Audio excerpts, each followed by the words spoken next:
minor posterior Synechiae. Turns out that I do not have a broken blood vessel in my eye, and which is actually called subconjunctival hemorrhage. The internet searches I did led me to believe that it was a broken blood vessel in my eye. I took a picture of it and sent it to my brother-in-law, who's an eye surgeon in Colorado, and he said that it might be iritis. I called Teladoc last night, and they said that they think it might be glaucoma.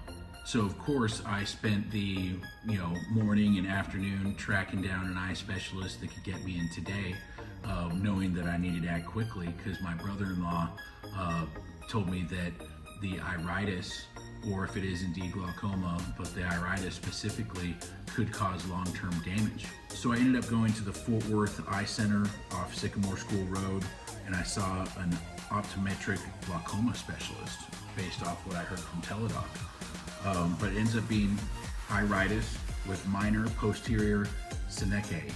I was experiencing pressure, headache, and light sensitivity. Glaucoma specialist told me was that he's glad he came to see me, which he made a special trip to make sure that I was there because it seemed like an emergency, and the gals up front really worked hard to get me into the office, as they know time is of the essence with this sort of thing. I ended up getting prescribed steroid eye drops for the inflammation from the iritis. The posterior Synechiae is long-term damage. The pupil actually gets like a keyhole form, where instead of having a perfectly round pupil, you have a distortion that looks kind of like a keyhole. It could be large, could be small. I have minor damage, but it actually ended up, I caught it within about a week and a half. But if people don't go in, they could have long-term damage to their eye, aesthetically, and also it could impair your vision, which it has mine. My eye's been like half open and, kind of very, like really teary, and, the pain associated with it.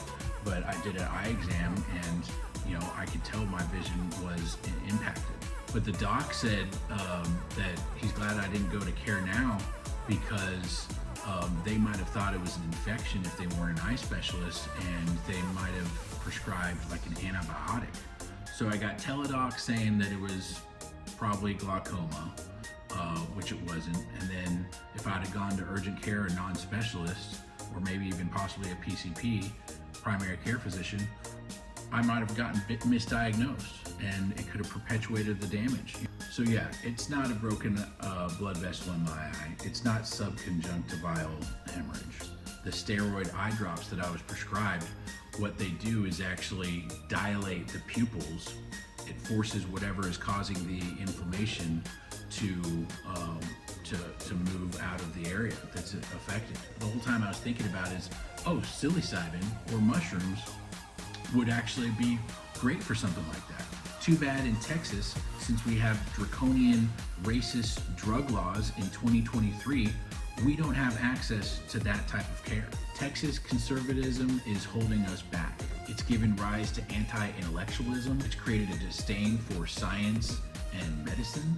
It's perpetuated wild disinformation, as seen in the pandemic, demonizing science and doctors. It detracts from the health and well-being of every Texan American.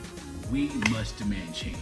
I'm not gonna leave Texas until I've tried to help, bring us into a more progressive state. And, our laws regarding medicine don't even compare to like Oklahoma. Like Colorado and Oklahoma are so far ahead of Texas, and Texas just ignores it.